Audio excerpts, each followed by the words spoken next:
les huîtres. Laissez parler les huîtres. Alexandra Jardin, 11h03. Bonjour Alexandra. Salut Cyril, comment ça bien va? Très bien. Bah, moi aussi, parfaitement. Alors on va parler de quoi aujourd'hui? Et bah aujourd'hui, est-ce que tu sais quel jour on est déjà? Oui, c'est déjà le printemps aujourd'hui, première journée du printemps. Nous sommes mercredi 20 mars. Eh oui, tout à fait. Bah, jour du printemps, on a envie de savoir ce qui se passe dehors parce que c'est la faune et la flore qui se réveillent. Et du coup, on va parler surtout des oiseaux. Alors déjà, un petit rappel pour notre sujet de la semaine dernière sur le compost. Si jamais il vous manque des informations, vous voulez en savoir plus, n'hésitez pas. La CDC propose des journées tous au compost du 23 mars au 7 avril et vous avez toutes les infos sur le site directement. Mais sinon, aujourd'hui, j'ai choisi de vous parler des oiseaux. Et oui, on est en Charente-Maritime et sur notre drapeau, on voit 2 mouettes ou des goélands, ça dépend, le débat est toujours en cours. Mais on est sur un territoire qui est situé sur une voie migratoire importante où le climat océanique avec un hiver doux et un été chaud, mais rafraîchi par des effluves océaniques, nous permet d'accueillir des espèces différentes d'oiseaux et on a de nombreuses réserves naturelles qui permettent de préserver leur habitat et la présence de marais et de vasières est aussi importante pour qu'ils trouvent de l'alimentation. Du coup, c'est la période parfaite pour être attentif à ce qui se passe autour de nous. Et je ne sais pas si vous le saviez, mais depuis 1975, on a observé 360 espèces d'oiseaux sur l'île d'Oléron. Et il y en a certaines qui sont emblématiques parce qu'elles sont rares, parce que leur répartition géographique sont intéressantes ou leur abondance locale nous intrigue. Du coup, je suis allée rencontrer des interlocuteurs professionnels pour pouvoir me parler au mieux de ces différentes espèces d'oiseaux qu'on observe. Du coup, j'ai pu rencontrer des membres de la LPO, des animateurs du Marais aux oiseaux, et puis comme d'habitude, j'ai fait des rencontres de vous que j'ai pu rencontrer à travers différentes sorties. Par où commencer? On va commencer par Olivier, qui est un membre de la LPO que j'ai pu rencontrer et à qui j'ai demandé de nous parler un petit peu comment a commencé sa passion des oiseaux et comment il a décidé de s'engager dans une association de protection des animaux. Moi, je m'appelle Olivier Coindé. Je suis né sur Oléron il y a quelques dizaines d'années, on va dire une soixantaine d'années quand même. Je n'ai pas toujours vécu ici, donc je suis de retour depuis quelques années. Donc moi, mon engagement en faveur de la biodiversité et de l'environnement, il est ancien. Moi, à 10 ou 12 ans, j'avais déjà une paire de jumelles. J'ai passé mon adolescence à scruter les oiseaux autour de chez moi, notamment en bord de mer, dans les champs, dans les bois et ainsi de suite. Et puis, après une pause un petit peu longue, je suis revenu vers la défense de l'environnement au début des années 2000, à l'île de la Réunion, où il y a là-bas une association de protection des oiseaux qui s'appelle la Société ornithologique de la Réunion. Voilà, donc j'étais membre du bureau quelques années et puis adhérent pendant pas mal de temps. Donc voilà, moi je suis revenu en Charente-Maritime en 2015, où j'ai bien évidemment contacté la LPO locale, dont ils ont des bureaux à La Rochelle. Et puis assez rapidement, je me suis retrouvé bénévole pendant quelques années, jusqu'en 2018, où je suis revenu sur l'île d'Oléron.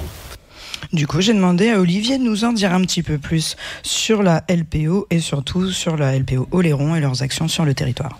Depuis 2020, on a constitué un groupe local LPO, qu'on appelle groupe local LPO Oléron, avec quelques autres ornithos. Ça a commencé, on était moins de 10, et puis aujourd'hui, le groupe s'est bien développé, on est une cinquantaine. Dont, on va dire, la moitié, peut-être 25 personnes qu'on voit régulièrement et qui sont des bénévoles actifs dans le groupe. Voilà, alors le groupe LPO, LPO, Ligue pour la protection des oiseaux, on le connaît, ou presque. Donc, sur Oléron, on n'est pas une association, c'est ce qu'on appelle un groupe, parce que la LPO, c'est une très grosse association. Donc on est en lien direct avec les salariés du bureau de La Rochelle, qui est donc la LPO Poitou-Charentes. Donc ça consiste en quoi d'être bénévole là, LPO, sur l'île d'Oléron, le groupe que vous avez constitué, quelles sont vos actions ? Voilà, alors on a pas mal d'actions, parce que compte tenu de l'éloignement par rapport à La Rochelle, vous êtes indépendantisé ? Voilà, c'est ça, on fait vivre un peu notre groupe de façon un petit peu autonome, donc les actions sont variées. On a des actions donc on fait des réunions diaporama une fois par trimestre pour les membres du groupe. On fait des sorties sur le terrain. Voilà, ça c'est pour animer un petit peu le groupe. Voilà, donc hormis cela, on fait aussi des actions. Alors on tient des stands sur certaines manifestations, sur certains événements comme rendez-vous au jardin. Je pense à ça. Là, on sera également présent sur le trail, sur l'ultra trail d'Oléron, là, au château, là, au village des sportifs. Donc voilà. C'est quoi votre démarche en étant présent justement, par exemple, à l'ultra trail ? La démarche, là, c'est surtout la réserve de Moise-Oléron qui est concernée, parce que l'ultra trail il passe vraiment en limite de la réserve. Donc eux souhaitaient avoir un stand pour sensibiliser un peu les gens. Et donc ils nous ont sollicité pour savoir si on pouvait les accompagner pour tenir le stand et puis en même temps présenter un peu le groupe Oléron. Et de quelle manière alors vous sensibilisez justement les gens pour cet ultra trail ? Alors on a de la documentation, on a pas mal de documentation, donc voilà, on est à l'écoute des gens qui viennent nous rendre visite, ceux qui sont déjà initiés, ceux qui aimeraient l'être, donc on a de la documentation à leur présenter, à distribuer, voilà. Pour ceux qui ne sont pas initiés, quelles sont les indications, la sensibilisation qu'on peut transmettre à tout un chacun qui se promènerait ou qui participerait à l'Ultra Trail? Qu'est-ce qu'on peut faire pour être sûr de ne pas abîmer la biodiversité? Alors là c'est un vaste sujet. Pour essayer de la préserver, c'est de la déranger le moins possible. Alors c'est vrai que notamment la réserve, ils sont un petit peu là pour ça, parce que effectivement des milliers de coureurs qui vont passer le long de la réserve, ça crée du dérangement, forcément. Après c'est sur une journée, c'est ponctuel, donc voilà, c'est négociable. Il y a toujours un consensus qui peut être trouvé. Vous l'avez compris, on n'est pas là pour taper sur les uns ou sur les autres, parce qu'on est là pour vivre ensemble et que chacun se respecte. Donc on respecte la biodiversité, on respecte les sportifs, et c'est l'occasion justement de venir à l'Ultra Trail pour rencontrer la LPO, leur poser des questions et de comprendre un petit peu plus les actions. J'ai aussi demandé à Olivier justement de nous parler un petit peu plus de cette réserve Moise-Oléron et également d'un autre endroit emblématique pour les oiseaux sur l'île, le Marais aux oiseaux. D'abord la réserve, j'entends souvent dire que oui, la LPO, avec leur réserve, c'est une confiscation du territoire. Bon, il faut savoir que c'est pas les associations qui décident des réserves, c'est l'État. C'est l'État français, le ministère qui change de nom régulièrement, le ministère de la Transition écologique, d'ailleurs, qui décide des zones. Forcément, ils ne les mettent pas n'importe où, c'est forcément des endroits où la biodiversité est riche et variée. Et ensuite, l'État choisit un gestionnaire. Et là, en l'occurrence, pour la réserve de Moise-Oléron, c'est la LPO qui a été choisie. Mais si on va ailleurs en France, en Bretagne, c'est Bretagne Vivante, enfin des associations, il y en a pas mal en France. Ça, c'est la LPO qui se charge de conserver et de préserver cette réserve. Voilà, c'est ça. Alors que le Marais aux oiseaux, pour revenir à votre question, le Marais aux oiseaux, c'est vraiment un tout petit territoire, c'est avant tout un centre de soins. Alors le centre de soins, il faut savoir que c'est pas visitable. Le centre de soins en lui-même, toujours pour des raisons d'hygiène et autres. Par contre, le Marais aux oiseaux, lui, est visitable et on va y trouver des espèces qui ont été soignées mais qui retourneront pas à l'état sauvage parce que trop blessées, ou parfois certaines qui sont là un petit peu en convalescence et qui vont ensuite être relâchées. Voilà. Et puis il y a quelques espèces un petit peu domestiques également. Donc nous nous retrouverons tout de suite justement pour parler un peu plus du Marais aux oiseaux, où j'ai pu aller directement sur place pour échanger avec Sophie et Ludovic qui nous racontent un petit peu ce qui s'y passe. Mais pour revenir juste pour finir sur la réserve Moët-Oléron, c'est une position stratégique sur la grande voie migratoire atlantique et c'est un site d'une importance internationale pour l'hivernage et la migration de nombreux oiseaux. Voilà pourquoi c'est aussi préservé et que c'est un lieu qu'on essaye de garder le plus intact possible. Voilà, restez avec nous pour avoir la suite et notamment la rencontre des deux animateurs du Marais aux oiseaux, Sophie et Ludovic. À tout de suite. C'est parler les suites. La suite, Alexandra. Et oui, on est toujours cette première journée de printemps, donc on continue alors sur les oiseaux. Et comme promis juste avant, je vous ai parlé de ma rencontre avec Sophie et Ludovic du Marais aux oiseaux. Et puis je leur ai demandé un petit peu c'est quoi le Marais aux oiseaux, comment ça a été créé, on les écoute. C'était créé initialement, c'est en 1982 par Alain Formon qui a créé uniquement le centre de sauvegarde. Donc c'était sa première mission, c'était venir en aide à la faune sauvage locale. 1983, c'est la création du site en lui-même. Donc sur cet espace naturel sensible, le Marais aux oiseaux, ça reprend 10 hectares en tout. Avec au début, c'était plus un parc comme on voit dans les villes. Donc avec des espèces exotiques, etc. Et au fur et à mesure, ça s'est mis à être beaucoup plus naturel. L'association, elle a été récupérée au niveau de la gestion en 2007 par le département. Et là, ça a encore donné un peu plus d'ampleur sur... on est sur un espace naturel sensible. Les gens, des fois, ne savent pas ce que c'est un espace naturel sensible. C'est quoi, justement ? Ouais, c'est un grand... Ici, c'est un grand espace, le bois d'Anga, Michelot-les-Chênes. Donc un espace naturel sensible, c'est une zone qui a été référencée comme étant importante au niveau du paysage, au niveau des niches écologiques, au niveau de tout ce qui est espèces, faune et flore. Donc, il y a vraiment un enjeu patrimonial, des espèces vraiment endémiques et ça peut être des toutes petites espèces, juste un petit îlot mais qu'il faut vraiment conserver parce que c'est très important. On le trouve uniquement à cet endroit-là ou des espaces vraiment naturels où c'est beaucoup plus vaste. Alors les espaces naturels sensibles, c'est des zones géographiques qui sont déterminées, qui sont bien positionnées. On a une sensibilité à accueillir le public. On est là pour être au service en fait des citoyens et de faire en sorte d'être là pour eux. Parce qu'on a quand même 2 missions. Il y a la mission animation, présentation au public d'un espace naturel sensible, des espèces sauvages locales, mais il y a le centre de sauvegarde également qui est présent ici. Donc on accueille les gens qui arrivent avec des animaux en détresse. On a au téléphone les gens qui ont retrouvé un animal en détresse et les gens sont des fois en détresse eux-mêmes parce qu'ils sont en mode de panique. On a trouvé quelque chose, qu'est-ce qu'on en fait ? Donc on a toujours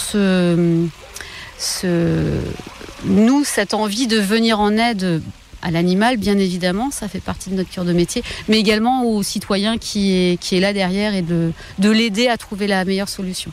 Voilà. Alors, le centre de sauvegarde, c'est le seul sur Oléron, c'est le seul sur le département. Donc, il y en a plusieurs en France, les centres de sauvegarde, il y en a quand même, je ne sais pas combien en France, j'ai pas compté, mais il y en a beaucoup qui sont souvent gérés par des associations. La LPO en a beaucoup à son actif, mais des fois c'est des indépendants. Et ici, au niveau du centre de sauvegarde du département, c'est le seul et unique en France, j'ai fait des recherches, j'ai rien trouvé, qui est géré par une structure départementale. Donc l'investissement est quand même intéressant.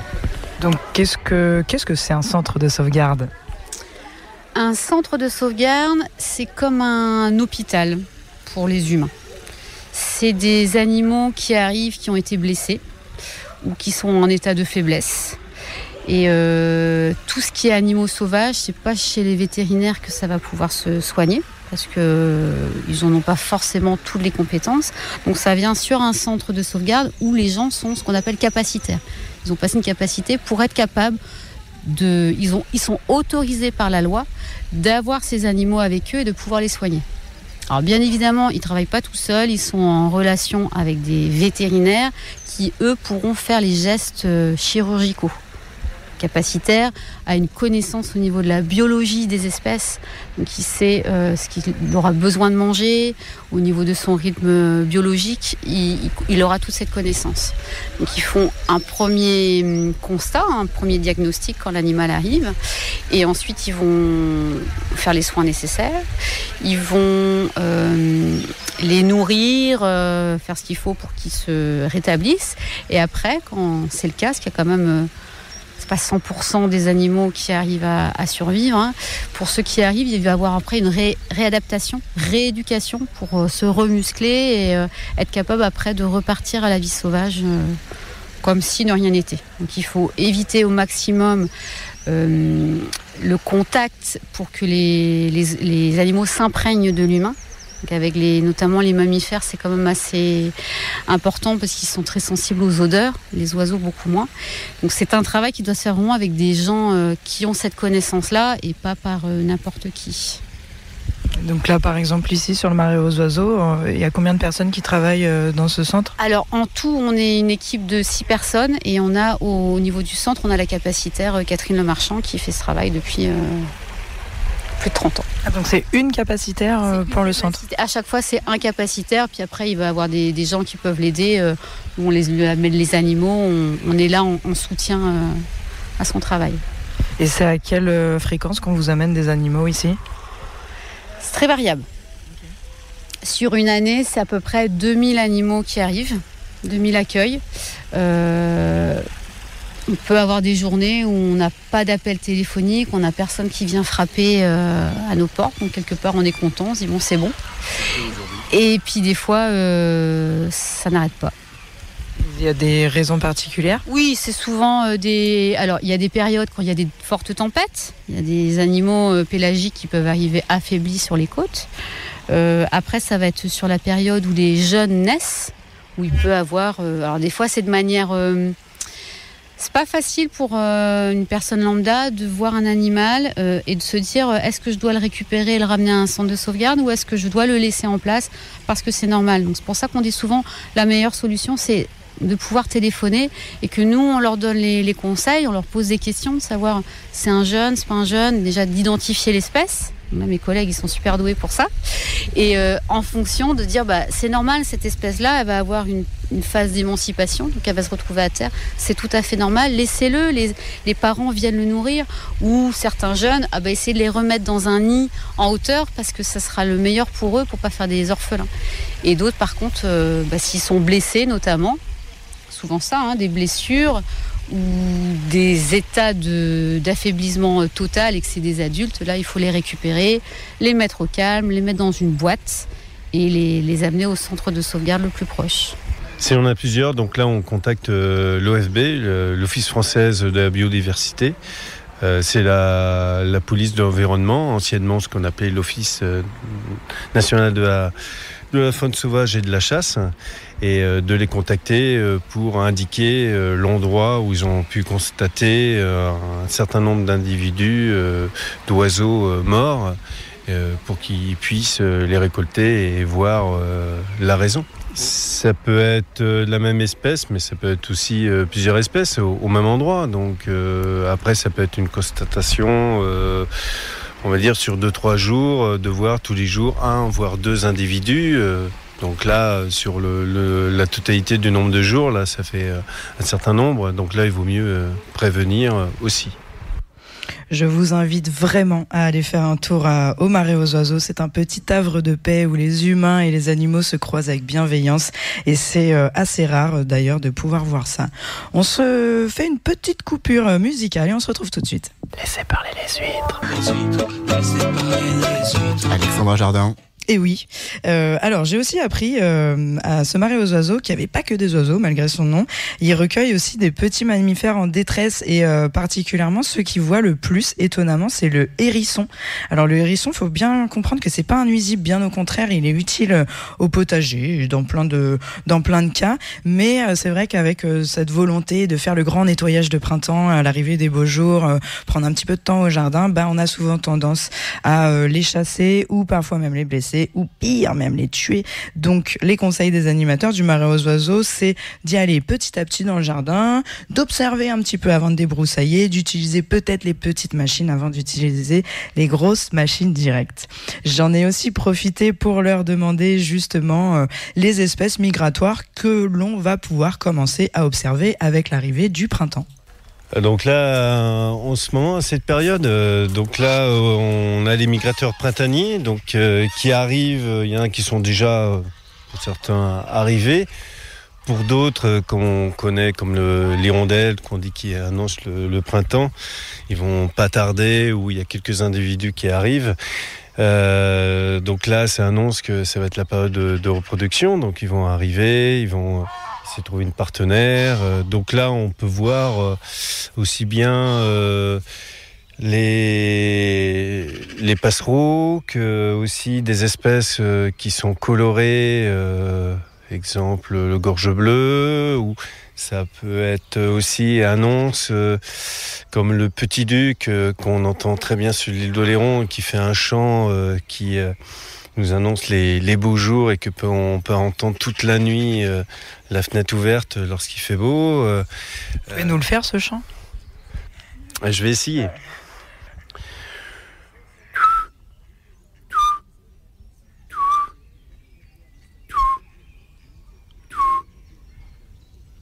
Pas mal. Combien d'années d'entraînement pour ce résultat ? C'est un chant qui est facile à imiter, flûter. Donc on va dire en l'espace de 2-3 ans, mais après voilà. Alors là, au niveau du petit duc, on va pas tarder.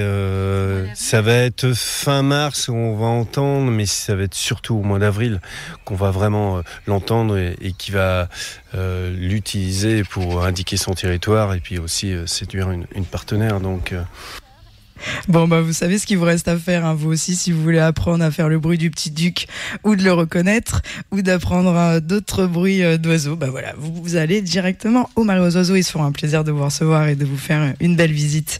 Alors, je suis retournée ensuite avec Olivier et nous sommes partis à la plage de la Ménounière pour observer une espèce qui était là en train de se nourrir à ce moment-là. Est-ce que vous savez de quelle espèce il s'agit ? Donc là, il s'agit donc de bernache cravant. Pourquoi il passe l'hiver à Oléron plus qu'ailleurs ? Parce que c'est magnifique, Oléron. Il aime les huîtres ? Non, c'est une espèce, donc le bernache cravant, donc c'est une oie qu'on appelle bernache cravant à ventre sombre, parce qu'il y a quelques sous-espèces, ça sans rentrer trop dans le détail. Donc Oléron, encore une fois, c'est un spot important pour la bernache cravant, mais on en trouve en gros sur toute la façade atlantique, excepté là où il y a rien à manger, c'est-à-dire sur les grandes plages de sable, dans les Landes et tout ça. Alors leur aire de répartition la plus au sud, c'est le bassin d'Arcachon. Et puis ensuite, c'est Oléron. Alors, c'est une espèce qui se reproduit en Russie, sur la péninsule du Taïmyr principalement, en Sibérie. Et donc il y a environ 100 000 individus. Et sur Oléron, en hivernant, on en a 15 à 20 000 sur les années. Donc c'est un endroit très très important. Ils passent où leur été alors après ? En reproduction en Sibérie. Okay. Donc voilà, donc ils sont tranquilles, ils ont toutes ces espèces, tous ces hivernants qui partent dans le Grand Nord pour la reproduction. Donc ils vont là-bas parce que c'est pas gelé, parce qu'il y a de la nourriture, et beaucoup de nourriture. Et moins d'humains pour les embêter. Voilà, et moins d'humains pour les embêter. Donc voilà, et puis ensuite, quand il commence à faire froid, à geler, il y a de moins en moins de nourriture. Donc c'est là ils descendent dans nos contrées tempérées. Même si on trouve que l'hiver il fait froid, ça reste une région tempérée. N'oublions pas qu'aujourd'hui c'est le printemps et que l'hiver est derrière nous. Et oui, enfin. Alors Olivier, je pense, a senti que j'étais curieuse et que je voulais en apprendre plus. Donc on a continué ça et il m'a invité à le rejoindre ce samedi pour observer des espèces que l'on trouve au Marais des Bries à Saint-Trojan. J'ai pu rencontrer des curieux et des passionnés et je me suis fait des nouveaux camarades. Qu'est-ce que vous faites ici ? J'attends pour la sortie LPO. Non, je suis de passage ici et je suis adhérent à LPO. Donc j'étais au courant de la sortie. Et en général, je fais pas mal de sorties sur l'île. J'en fais du côté de Toulouse, là, puisque je suis à la LPO Toulouse. On a fait comptage des Milans, des tas de choses. Là, donc il y a des sorties là-bas, il y a des sorties ici. Je suis content qu'il y ait une belle équipe ici maintenant. Là, Et là, vous avez quoi comme attente ici ? Qu'est-ce que j'ai comme attente ? De connaître un peu mieux les espèces, quoi, la détection des espèces, et puis je fais de la photo, donc faire des photos. Et est-ce qu'il y a des espèces que vous voyez ici que vous ne voyez pas vers Toulouse, par exemple ? Oui, tout ce qui est bernaches, les cravants, tout ça, tout ce qui est littoral, quoi. Les limnicoles, on n'en a pas à Toulouse, pas beaucoup, quoi. Okay. Sauf dans les plans d'eau et sur les lacs, quoi. Et là, vous venez à cette période parce qu'il y a un chassé-croisé dû à la migration ou pas forcément ? Non. Je prépare la 3e mi-temps ici, là. Donc, je viens plus régulièrement. Voilà. C'est l'occasion qui fait le larron. Jean-Louis et Eliane. Un couple d'insulaires. On est né, élevé, affiné à Oléron. C'est... Dans quel clair.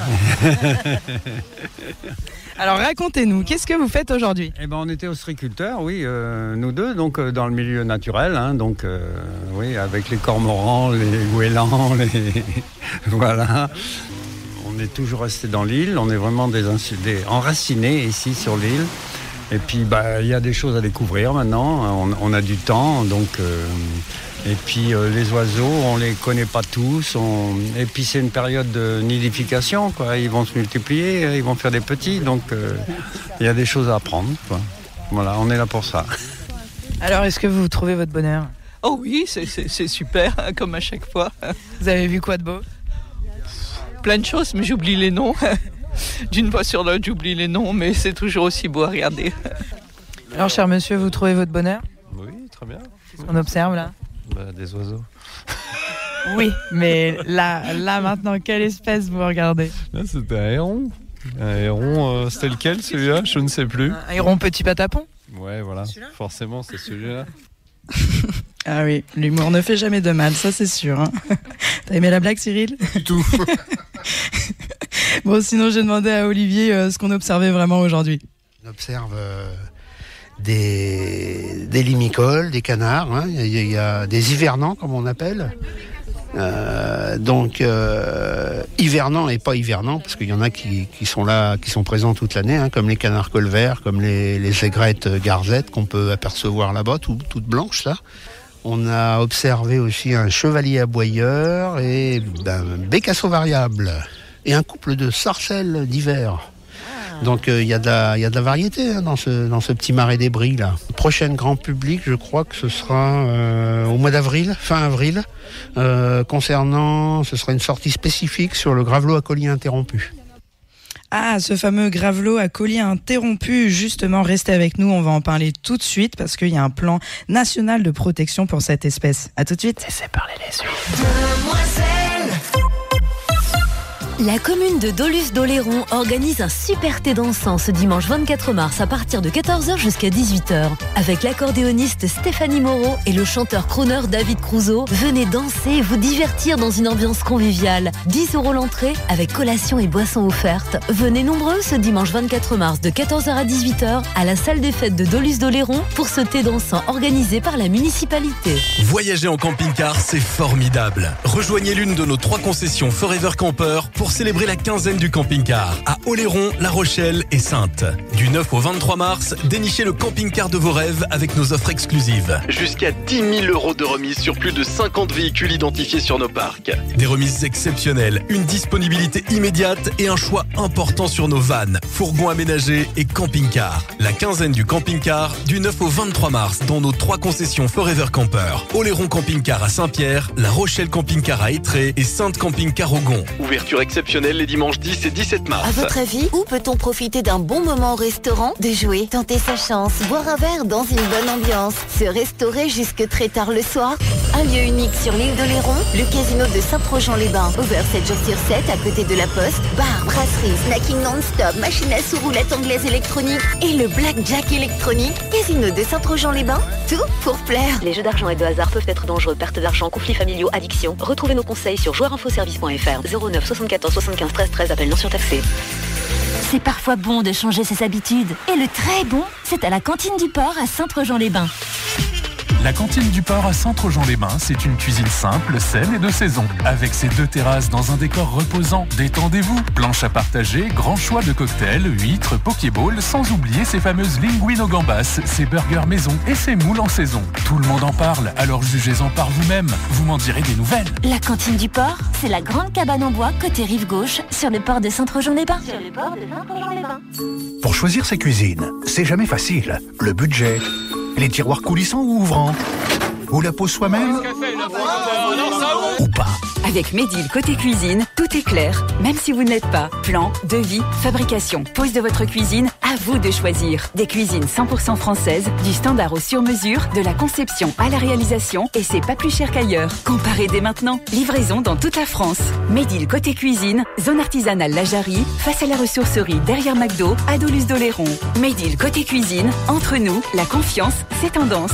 En ce moment, profitez de 10% de remise sur l'ensemble de votre projet. Offre valable jusqu'au 9 avril. En mode moi, votre boutique Christine Laure vous accueille dès le 9 mars, 48 boulevard de la République à Royan. Pour le quotidien comme pour les plus grandes occasions, venez découvrir une mode que vous aurez plaisir à porter parce qu'elle vous met en valeur, quel que soit votre âge ou votre silhouette. Une mode qui révèle ce que vous avez de plus unique, de plus vrai, de plus fort. Vous, Christine Laure, 48 boulevard de la République à Royan.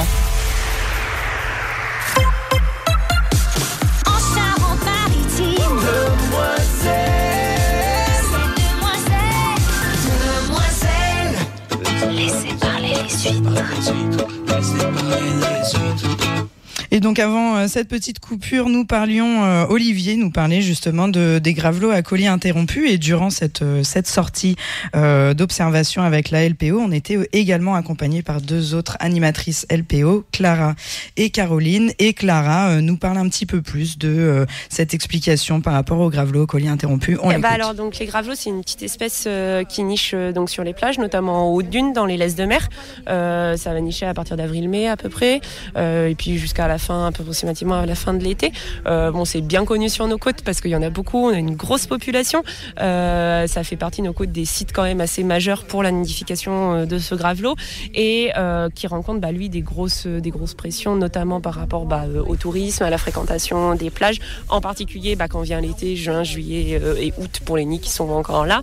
Et puis cette petite bête ayant la bonne idée de nicher au sol, et ses œufs étant ce qu'on appelle mimétiques, donc c'est-à-dire qu'ils se cachent, ça se voit pas dans le sable, et les gens peuvent malencontreusement marcher dessus ou déranger les adultes qui sont en train de nicher, ou aussi avec les chiens, en lâchant les chiens sur les plages. C'est pour ça qu'on dit tenez vos chiens en laisse, avec des chiens qui divaguent et qui vont aller retourner les œufs et provoquer une mortalité, un dérangement qui pour l'espèce, au vu de ses statuts de protection, et n'est pas acceptable derrière. Donc c'est pour ça qu'il y a des gros programmes qui sont mis en place nous sur nos côtes, qui sont gérés entre autres par la LPO et puis d'autres associations qui... Comme quoi, par exemple, ça consiste en quoi les programmes ? Alors les programmes, ça va être des programmes de protection des nichés, où on va mettre en place des espaces donc délimités par de la rubalise et puis des piquets par exemple autour des nids, pour que les gens puissent voir où est-ce qu'il y a des nids, éviter de rentrer dans la zone où il y a les gravelots, et puis on va avoir des pancartes aussi de sensibilisation.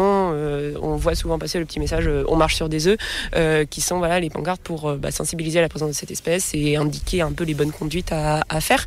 Et derrière, après, d'un point de vue un peu plus scientifique, il y a des comptages, des suivis des nichés pour savoir un petit peu au niveau de la reproduction, combien on a eu de poussins cette année, combien il y a eu de nichés, et puis dans quelle zone, puisqu'au final ça évolue au fil des années, et donc il y a des zones où pendant 3 ans ils vont nicher, et puis l'année d'après il ne va pas forcément y en avoir autant, et au contraire d'autres zones où ils n'ont pas niché pendant 3 ans et ils vont renicher ensuite. Donc c'est tout ça qui est étudié afin d'essayer de protéger l'espèce, quoi. Donc les consignes, c'est si on voit des œufs, on ne touche pas, on ne s'approche pas, on tient son chien. Voilà, c'est ça, on tient son chien, on évite les hautes plages, ce qu'on appelle la laisse de mer, donc tout ce qui va être les algues, les morceaux de bois, etc., parce que c'est là où ils nichent particulièrement. Et puis si on trouve un nid, on peut passer un petit coup de fil à la LPO Charente-Maritime, parce qu'ils seront bien contents de savoir qu'il y a un nid là-dessus, je pense. Il y a pas mal de ressources très clairement. Mais voilà, on évite, on s'éloigne aussi parce que si un nid il y a avec des œufs, ça veut dire que les parents sont pas loin et donc voilà, on essaye d'éviter de trop impacter par sa présence l'espèce, quoi. On regarde de loin. La biodiversité, c'est quelque chose qui s'apprécie de loin, souvent. Et donc, comme le dit Clara, si jamais vous tombez sur un nid, alors oui, vous pouvez appeler la LPO Charente-Maritime, mais surtout, vous pouvez appeler la communauté de communes parce qu'il y a des agents qui sont chargés justement de venir mettre les nids à l'abri. Vous avez sûrement vu des petits enclos avec des petits panneaux qui vous indiquent qu'il faut faire attention parce qu'il y a des nids. J'ai aussi découvert d'ailleurs qu'on pouvait aménager son jardin pour favoriser la biodiversité. Et maintenant que vous êtes en plus des experts du compost et qu'on commence à se mettre un petit peu au jardin, et ben il y a plein de petites choses qui sont possibles à mettre en place et qui sont assez simples. Et Olivier nous en parle très bien. Ce qu'on appelle les refuges LPO. Donc les refuges LPO, c'est donc nous on participe à la mise en place de certains refuges LPO qui peuvent aller alors du balcon. Il n'y en a pas beaucoup sur Oléron. Pour les particuliers. Pour les particuliers, on a aussi les jardins. Donc moi, je suis en refuge LPO jardin. Et puis, ça va jusqu'à des établissements, des entreprises, des collectivités. Et donc ça consiste en quoi alors ? Ça consiste en quoi ? Alors, ça consiste en accueillir la biodiversité ou la préserver. Donc, vous voyez, par exemple, dans le jardin, là, on a un petit bassin. On appelle ça une mare naturelle. Donc ça a été construit, fabriqué dans l'optique de biodiversité dans votre jardin. C'est ça, voilà, il y avait pas, j'ai installé ça. Alors il y a quelques poissons. Alors les poissons, ils sont nécessaires pour manger les larves de moustiques. Ils sont pas nécessaires pour la biodiversité. Mais voilà, et donc ce point d'eau, ça fait un point d'eau dans le jardin, donc on voit les oiseaux qui viennent boire. Et puis alors il y a des grenouilles. J'ai déjà vu des libellules. Donc ça crée une humidité tout le tour, on voit nettement. Donc ça favorise un peu la végétation. Donc qui dit végétation, fleurs, dit insectes. Et qui dit insectes, dit oiseaux. Notamment au printemps, parce que je veux savoir que les petits passereaux, là, même ceux qui sont granivores, deviennent insectivores au printemps pour prendre des protéines, prendre de la force pour élever leurs petits. Donc ça veut dire que là, par exemple, moi, je suis une particulière qui a un jardin. J'aimerais que ce jardin puisse être un lieu d'accueil, on va dire, ou de repos pour certaines espèces d'oiseaux. Je contacte la LPO et vous venez sur place pour me conseiller ce qu'il faut mettre en place. On se déplace pas sur place pour les particuliers, parce que on se déplace pour. Alors nous, en tant que bénévoles, on va se déplacer plutôt pour des établissements. C'est-à-dire des associations ou comme la maison éco-paysanne. Après, pour les entreprises, là, c'est plus les salariés de la LPO qui vont se déplacer parce qu'il y a un coût. Il y a un coût pour la mise en place. Par exemple, récemment, on a participé, on a été sollicité comme conseil pour la ville de Saint-Denis, d'Oléron. On a installé 70 nichoirs dans tous les endroits qui appartiennent à la commune. C'était un choix des citoyens de la commune. Donc c'était un choix participatif, un budget participatif, on appelle ça. Donc ils avaient choisi, parmi d'autres sujets, l'installation de nichoirs sur la commune. Ah bah tiens, petite parenthèse, justement, le budget participatif existe aussi sur la commune du Château d'Oléron et les inscriptions sont ouvertes jusqu'à fin avril. Vous pouvez avoir plus de renseignements, bien sûr, sur le site de la mairie du Château d'Oléron. J'ai ensuite demandé à Caroline, qui est une autre animatrice LPO, de nous parler un petit peu, justement, de la visite au Marais, nous en dire un petit peu plus sur les actions que la LPO met en place et puis les conseils qu'elle pourrait nous donner. Nous, on est intervenus sur la maison éco-paysanne un petit peu pour faire un peu l'inventaire de ce qu'ils avaient et pour faciliter que ces oiseaux-là restent implantés dans cet espace-là. On leur a fait installer parce qu'ils avaient repéré par exemple des moineaux. Les moineaux, c'est devenu quand même de plus en plus rare. Donc on leur a fait installer des nichoirs à moineaux. Ça permet comme ça aux moineaux de trouver un espace. Et on se dit, tiens, voilà, la population va se dynamiser. On a fait installer des nichoirs. Alors on a fait installer On a préconisé et après ils voyaient ce qu'ils voulaient faire. En fait, ils ont fait parce que ça les intéressait bien. Ils ont des grands pins. Donc les pins, c'est des chenilles processionnaires. Il y a des mésanges. Les mésanges en mangent des quantités énormes au moment où elles ont leurs petits. Elles arrivent à manger, je crois, plusieurs fois leur poids. Alors je ne veux pas dire de bêtises, mais c'est énorme. Donc on a dit, voilà, vous avez des chenilles processionnaires, vous avez des mésanges, facilitez l'accès des mésanges. Donc on a fait installer des nichoirs à mésanges parce qu'on s'est dit, hop, ça fera un peu plus de mésanges pour ça. Et puis, il y avait un pan de mur. Ils avaient repéré en effet des chauves-souris. Donc là, en effet, un pan de mur exposé, alors en général tourné vers l'est. Et là, on leur a dit, installez là sur le pignon.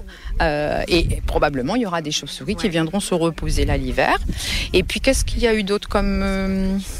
Oui, alors après, c'est les nichoirs simples de cavernicoles, les nichoirs semi-ouverts pour les rouges-queues, les rouges-gorges, des choses comme ça. J'ai rarement vu, s'il y a le désert autour, c'est pas la peine de foutre un nichoir, il n'y a pas d'oiseau qui viendra s'y mettre. Voilà. Déjà qu'il y a un petit peu de population quand même qui vient.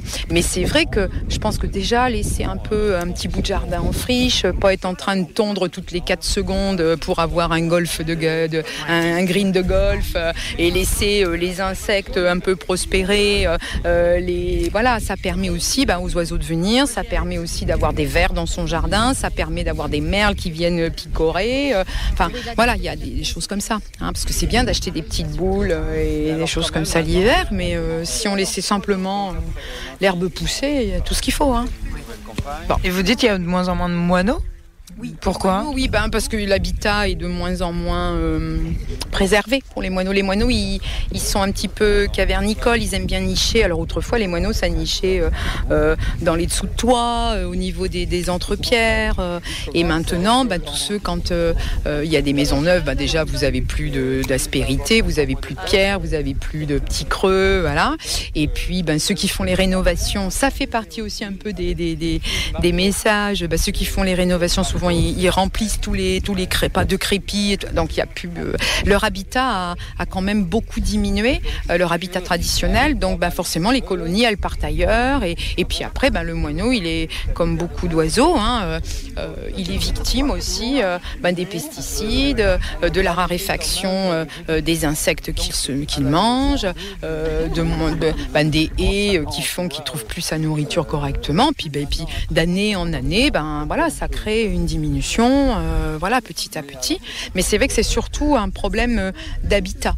Ils n'ont plus leur habitat. Donc il y a des nids qui se font parce que le moineau il vit en bande. Donc il y a des nichoirs qui se mettent en série comme ça, qu'on peut mettre en place. Par exemple, si on a une petite grange ou un garage ou autre, on peut mettre toujours plutôt exposé, ouverture vers l'est, et puis on peut mettre comme ça en série quelques nichoirs qui permettent à une colonie de moineaux de revenir et tout. Mais c'est si on a vu qu'il y en avait un peu sur le site et qui viennent. Les oiseaux, on en voit tous les jours. Et oui, et finalement, on en apprend tout le temps. En fait, c'est vraiment un sujet très intéressant et qui nécessite un tout petit peu d'observation et d'attention et qui parfois fait du bien. Du coup, pour être sûr de rien oublier, j'ai demandé à Clara, l'autre animatrice nature, les derniers conseils qu'elle pouvait nous transmettre pour qu'on puisse aider chacun à la préservation de cette biodiversité sur l'île d'Oléron. Il y a des petits gestes tout simples. Par exemple, là en ce moment, à partir de cette période, la taille des haies, on évite dans les jardins parce que ça y est, les oiseaux sont en train de s'installer, de construire leur nid, etc. Donc ils s'installent, ils aiment bien quand il y a des haies bien profondes pour pouvoir s'installer. Donc on évite de tailler ces haies là pendant le printemps. On laisse pousser un peu l'herbe, on laisse des petits coins avec un peu d'herbe folle, ce qu'on appelle les mauvaises herbes, des petites fleurs et tout, parce que c'est bon pour la biodiversité, pour les pollinisateurs, pour les petites bêtes. On évite tout ce qui est les intrants chimiques, les pesticides, les machins, bien entendu. Si on a la possibilité, on peut laisser des petits points d'eau. Alors on y pense souvent en hiver pour qu'ils trouvent de l'eau pour s'abreuver, mais en été c'est tout aussi important, notamment quand il y a les grosses chaleurs, et puis aussi parce qu'ils l'utilisent pour se nettoyer. Donc voilà, c'est plein de petites actions comme ça qu'on peut faire au fur et à mesure, et puis il y a plein de choses aussi qui sont conseillées sur le site de la LPO et autres associations nature pour des petites actions qui sont pas très compliquées à mettre en place et puis qui peuvent permettre, en plus de faire des jolies observations dans son jardin, de voir des jolis petits oiseaux. Et voilà, si vous êtes curieux, n'hésitez pas à continuer vos recherches justement pour savoir tout ce que vous pouvez faire. En tout cas, si vous voulez observer les oiseaux sur Oléron, c'est possible, mais n'oubliez pas de vous tenir à distance, parce que plus vous vous tenez à distance, plus vous respectez leur habitat et leur tranquillité. Et si vraiment vous voulez vous rapprocher, on vous invite à aller à des sorties organisées par la LPO ou aller au Marais aux oiseaux directement. Et des sorties, il y en a plein et il y en a régulièrement. Alors maintenant, on sort son agenda et justement, on note toutes ces sorties qu'il y a. Donc il y a la réserve Moez qui organise quelque chose ce dimanche. Il y a toutes les informations sur le site. Et puis la belle saison arrivant, forcément le Marais aux oiseaux et la LPO multiplient leurs visites et leurs sorties. Donc n'hésitez pas aussi à consulter leur site internet et on écoute Jean-Louis qui nous raconte bien ce qu'il en est de toutes ces rencontres. Je vous ai dit que j'étais oléronais 100%, comme disait Johnny, 100%. Et donc, on nous reprochait, nous les oléronnais, d'être fermés comme une huître. Ça cause, les huîtres là. Eh oui, laissez parler les huîtres, Jean-Louis avait raison. Alors, merci de nous avoir suivis. N'oubliez pas que vous pouvez envoyer un email à l'adresse de l'émission laissezparlerleshuîtres@gmail.com. Laissez avec un Z, parler avec un R, les huîtres au pluriel. Si vous avez des sujets qui vous tiennent à cœur, une histoire à raconter, un événement à mettre en avant, n'hésitez pas, je viendrai avec mon micro et on passera un super moment. Sinon, on n'oublie pas non plus que ce samedi 23 mars, c'est la journée mondiale de l'eau. Et pour l'occasion, je vais aller visiter la plus grande usine d'eau potable de Charente-Maritime. Peut-être que je vous en parlerai la semaine prochaine si tout le monde est sage et si la visite est intéressante. Allez, merci beaucoup et puis à la semaine prochaine.